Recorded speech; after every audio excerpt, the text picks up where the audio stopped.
வணங்குகிறோம்.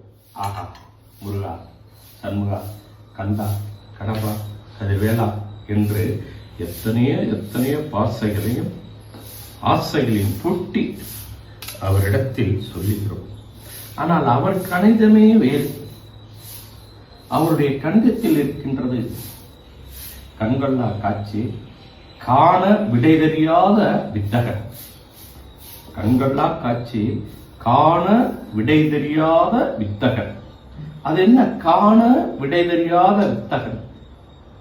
கந்தனை அவ்வளவு எளிதாக பார்த்திட முடியாது. காணா விடை தெரியாத வித்தகன்.